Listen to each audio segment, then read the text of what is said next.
Welcome class 10th। इसके previous video में जैसे हमने सब का वैल्यू निकाल के आप लोगों को बता रखा था, ठीक है। साइन 30, कॉस 30, 45 सारे रेशियो का। तो उसमें वीडियो में हमने आपसे बोला था कि स्पेशल साइन 0, कॉस 0 और ये सब को हम नेक्स्ट वीडियो में आपको देंगे, ठीक है। तो उसी के रिगार्डिंग में ये है। तो बाय फिगर यहाँ पे जैसे आप देख सकते हो कि ये राइट ट्रायंगल से, ठीक है। B C is the base, A B is the perpendicular and A C is the hypotenuse, ठीक है। थीटा ये है फर्स्ट फिगर में। अगर सपोज डैट मान लो कि इसी फिगर को हम इधर से थोड़ा कम कर दें, यानी ए सी को और दबा के हम ए बी के पास ले आएँ, इससे ऐसे ये शिफ्ट आपका एकदम छोटा हो गया, तब ये थीटा एंगल नहीं रहेगा। एंगल चूँकि दबा है तो ये आपका क्या होगा, बीटा हो जाएगा। अब यही चीज़ से फिर कंप्रेस कर दें तो ये इस लाइन पे क्या हो जाएगा, टच कर जाएगा, ठीक है। इस फिगर को आप समझे 3 पार्ट्स में, इसलिए हमने फिगर को बनाया। अब क्वेश्चन जैसे हमारा फर्स्ट आता है कि we know that sine theta equal to हम लोग क्या लिखते हैं, perpendicular by hypotenuse. Cos theta equal to क्या लिखते हैं, बेस बाई हाइपोटेन्यूज।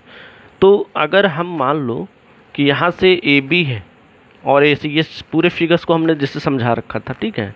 उसी तरह से अगर हम साइन बीटा फिर लिखें तो इस फिगर के लिए भी sine beta equal to P by H, cos beta equal to B by H.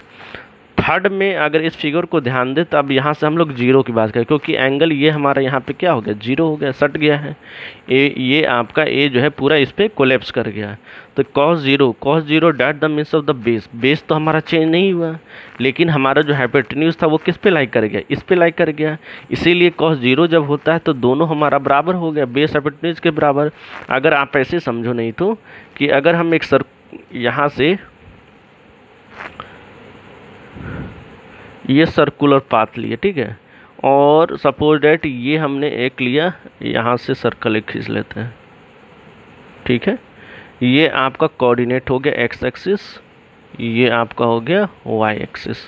तो ये हो गया इधर से एक्स, ये आपका एक्स डैश, और ये हमारा हो गया वाई और वाई डैश। यहाँ से ये हमने परपेंडिकुलर डाल दिया। ये अगर एल है तो यहाँ एम हो गया, ये आपका ओ, और ये तो ये हमारा क्या होगा, ये रेडिकल हो जाएगा। और एल पॉइंट को अगर हम मान लो यहाँ से कोऑर्डिनेट एक्स वाई लिख लें तो जैसे जैसे सोचो ये हमारा इस पर टच करेगा तो एंगल हमारा क्या हो जाएगा, जीरो। तो उसी का हम यहाँ पे आपसे कह रहे हैं कि ये जो कॉस जीरो है तो बेस हमारा यहाँ से क्या हो गया, ये इस पर आ गया।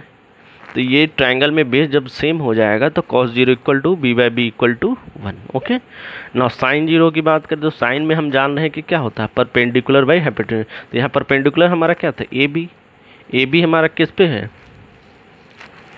बेस तो हमारा 1 हो गया, लेकिन यहाँ परपेंडिकुलर हमारा तो कुछ रहा नहीं, ये तो हट गया ना, ये डंडा हट गया, ये लाइन हट गया, समझिए एक तरह से। तो ये जब जीरो है हमारे पास तो यहाँ पे जीरो बाई क्या हो गया, H equal to zero.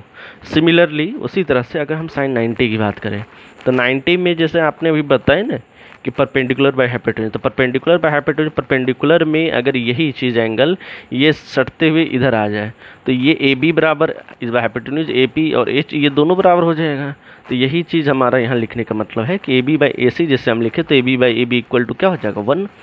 Similarly cos 90 में चूँकि आपका क्या है बेस, तो बेस तो हमारा गायब हो जाएगा।